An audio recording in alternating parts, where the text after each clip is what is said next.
सोन्याची 8 दिसा मंगळवारी ज्योत लावत लोण्याची भांडरची काळूबाई माझ्या देवारी सोन्याची भांडरची काळूबाई माझ्या देवारी सोन्याची भांडरची काळूबाई माझ्या देवारी सोन्याची भांडरची काळूबाई माझ्या देवारी सोन्याची 8 दिसा मंगळवारी ज्योत लावत लोण्याची 8 दिसा मंगळवारी ज्योत लावत लोण्याची भांडरची काळूबाई माझ्या देवारी सोन्याची भांडरची काळूबाई माझ्या देवारी सोन्याची भांडरची काळूबाई माझ्या देवारी सोन्याची भांडरची काळूबाई माझ्या देवारी सोन्याची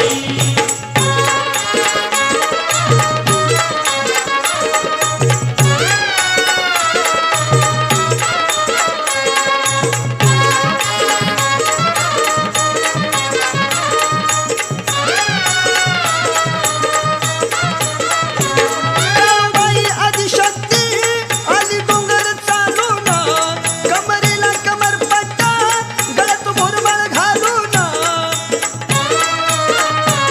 घातलं डोळ्यात काजळ नजर लागल कुणाची घातलं डोळ्यात काजळ नजर लागल कुणाची भांडाची काळूबाई माझ्या देवारी सोन्याची भांडाची काळूबाई माझ्या देवारी सोन्याची भांडरची काळूबाई माझ्या देवारी सोन्याची भांडरची काळूबाई माझ्या देवारी सोन्याची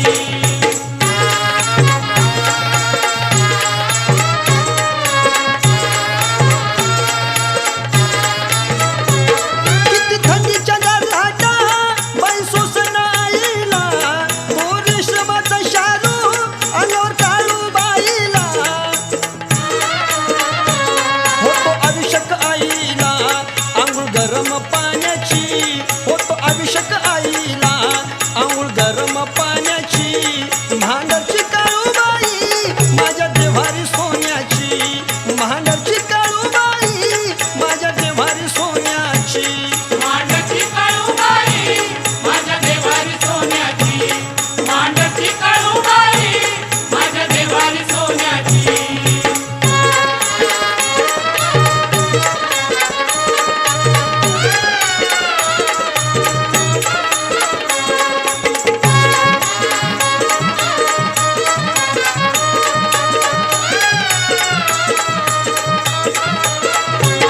तिच्या डोंगराच्या वाटा झाडी लागली घनदाट बाई चालून थकले मी तो भांडरचा घाट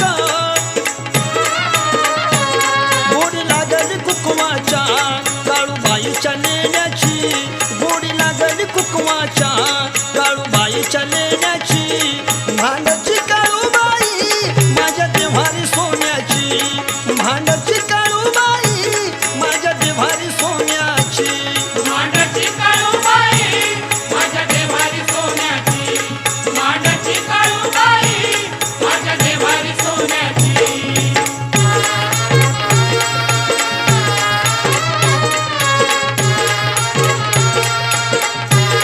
हळदी कुंकवाचं लेणं काळूबाईच्या नावानं लिंब नारळ आईला चोळी पातळाचा मान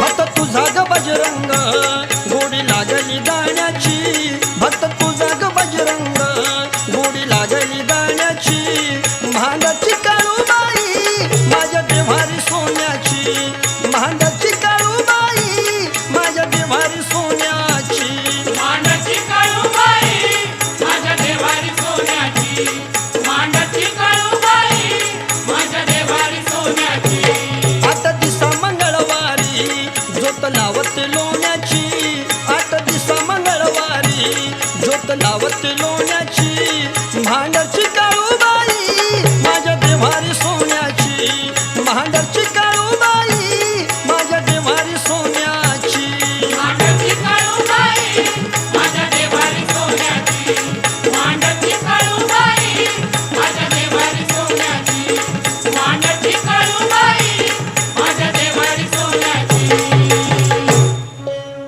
सांगलीच्या उत्तरेस 18 किलोमीटर अंतरावर हा हा महादेव पर्वताच्या रांगेत रांगेत कृष्णा व नीरा नदीच्या खोऱ्यामध्ये बर भिंतीसारख्या उभ्या असलेल्या हा त्या पर्वतास हा मंदार पर्वत असे म्हणतात. म्हणतात तोच तो मांढरगड होय हा. असं या ठिकाणी पांडवाचे वास्तव्य होते. हा हा पांडव त्यावेळी बर अज्ञात वासात असताना असताना या ठिकाणी या मांढरगडावर राहिले. राहिले पश्चिमेच्या बाजूला एक खिंड आहे, खिंड आहे त्याला आंबावडे खिंड असे म्हणतात. म्हणतात या खिंडीतून आहा भोरला रस्ता जातो. बरोबर आहे मांढर देवीच्या डोंगराच्या आसपास इंग्रजांनी वस्ती स्थापन करण्याचा प्रयत्न केला. केला इंग्रजांनी हा सैनिकांना प्रशिक्षण देण्यासाठी बर चारी बाजूला रस्ते शोधले. शोधले बोपुर्डी गावातून हा सरळ पायवाट बर 13 किलोमीटर असून हा दुसरा रस्ता वाई, बोपुर्डी, गुंडेवाडी आणि कोचळेवाडी असं असा घाटातून येतो. बरोबर आहे हा 8 किलोमीटरचा घाट आहे. हा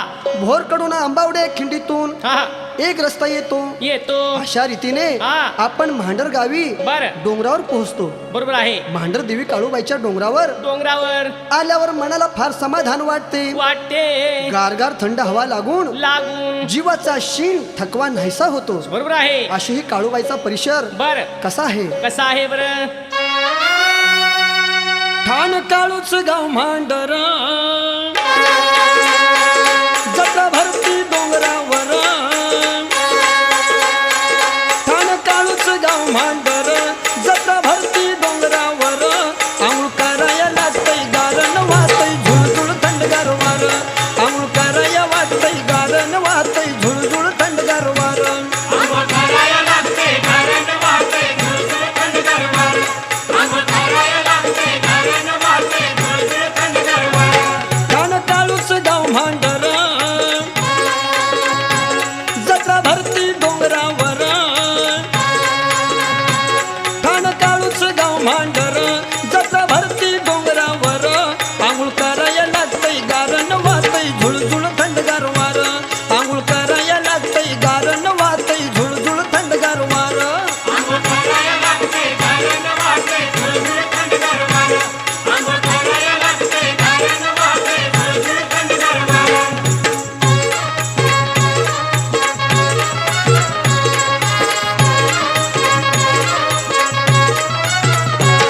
या सातारा जिल्ह्यात प्रसिद्ध वाई तालुक्यात कडपठाराच्या मुलकात जत्रा भरती मांढर गावात. राहिली येऊन उंचावर वाहतय झुळझुळ थंडगार वार. जात येऊन उंचावर वाहतय झुळझुळ थंडगार वार. आंघोळ करायला लागते कारण वाहते झुळझुळ थंडगार वार. आंघोळ करायला लागते कारण वाहते झुळझुळ थंडगार वार.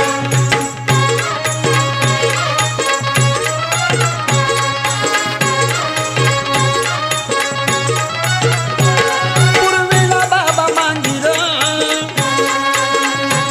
पश्चिमेला केदारेश्वर,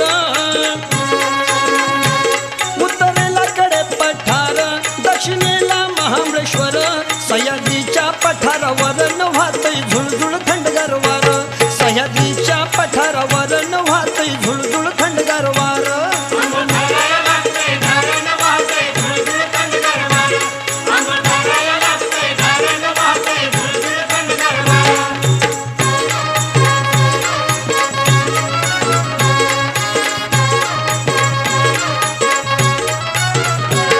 लाक्यासुर मातला फार, झाला भूवरती अहंकार. हात घेऊन या तलवार, घेतला काळवाईनं अवतार. या मांडर डोंगरावर वाहतय झुळझुळ थंडगार वार. या मांडर डोंगरावर वाहतय झुळझुळ थंडगार वार. आंघोळ करायला लागते कारण वाहते झुळझुळ थंडगार वार. आंघोळ करायला लागते कारण वाहते झुळझुळ थंडगार वार.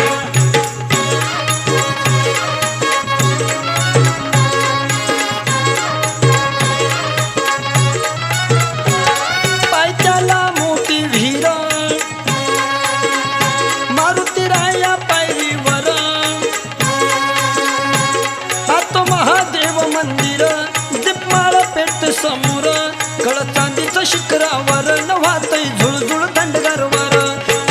नदीचं शिखरावर न वाहतय झुळझुळ थंडगार वार अंग कराया लागते कारण वाहते झुळझुळ थंडगार वार अंग कराया लागते कारण वाहते झुळझुळ थंडगार वार अंग कराया लागते कारण वाहते झुळझुळ थंडगार वार देवी काळूबाईनं अवतार कसा घेतला कसा घेतला सांगायला पाहिजे. सांगायला पाहिजे आम्हाला. द्वापार युगाच्या शेवटी या भारतभूमीत बर राक्षसाचा राजा रत्नासूर रत्नासूर याचा वध करण्यासाठी शंकराने केदारनाथाचे रूप धारण केले. केले. शंकर आणि पार्वती आहा हे दोघे जण कैलासाहून बर या भूलोकावर आले. आले. एकीकडे सर्व राक्षस आहा व दुसरीकडे पार्वती असं लक्ष्मी बर आदिशक्तीसह देवसेना होती. होती. या सैन्याचे सेनापती पद भैरवनाथाकडे दिले. दिले. देवदानव तुंबळ युद्ध झाले. झाले. भैरवनाथाने आहा रत्नासुराचे 12 राक्षस ठार केले. ठार केले. तेव्हा रत्नासुराने बर महाबल्लाढ्य राक्षस आहा असा सेनापती म्हणून लाक्यासुराला लढाईला पाठवले. पाठवले.